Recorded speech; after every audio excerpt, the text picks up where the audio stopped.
Hi there and welcome. Are you ready for a story that's just as warm and fuzzy as its main character? I thought so. Let's get all cozy and dive into Coco the Koala and the Magical Hug.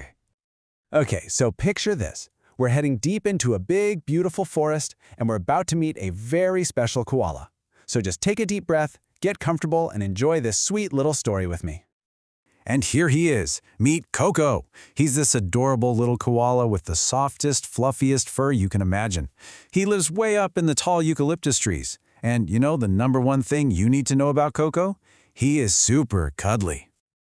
Now, Coco has this really special, well, it's kind of like his secret weapon. Whenever he wants something or even just wants to show someone he cares, he uses what he calls his magical hug.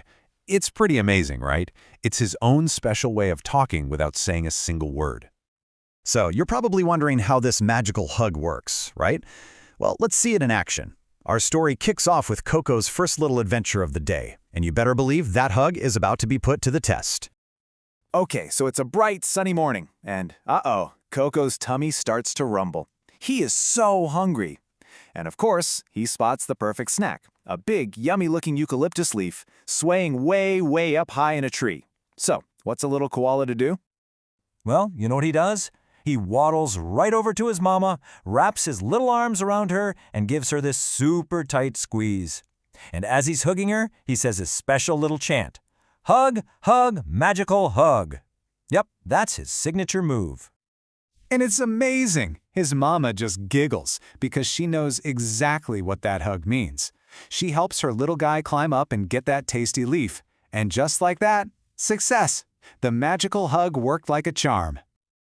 All right, so the hug works for snacks. Got it. But what's really cool is that it's not just for asking for food. Oh no, this hug is way more versatile than that. Let's see what happens next.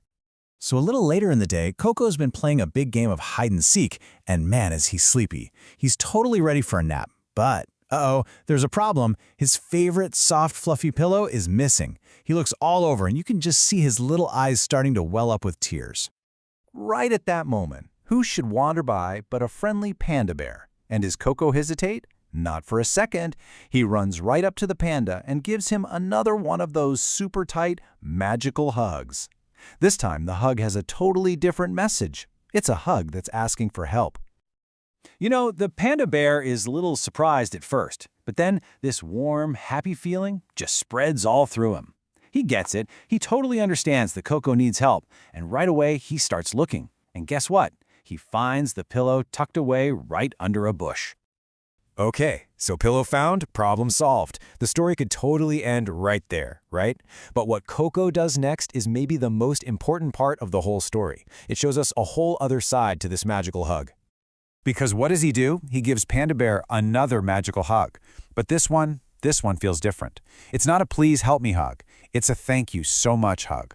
And you can just see the Panda Bear relax. It's like all his tiredness just melts away. And that, right there, is the real heart of the story. It seems like just a simple, sweet tale about a koala, but it's actually packed with some really important lessons about kindness and, well, about how we talk to each other. So let's break down why this little story is so powerful. So you see, the magical hug, it's not just a cute little gimmick in a story. It's really a tool. It teaches kids that you can ask for help in a kind, gentle way. It shows them how important it is to say thank you and show gratitude. And maybe most importantly, it's about showing love and getting those big feelings out, especially when you don't quite have the words for them yet. And you know why this works so well for really little kids? Well, a couple of reasons. First, that repetitive phrase, hug, hug, magical hug. It's super catchy and easy for them to remember and even chant along. Plus, the action is so simple. Hug equals help. It's a really clear cause and effect. And it all revolves around feelings they totally get, like being hungry or sad about losing something. So as we say goodbye to Coco and his friends back in their cozy forest, it kind of leaves you with this simple, warm thought, doesn't it? This little koala figured out that a hug could be for asking, for thanking, and for loving. It's his all-in-one tool for kindness. And it really makes you think, have you hugged your loved one today?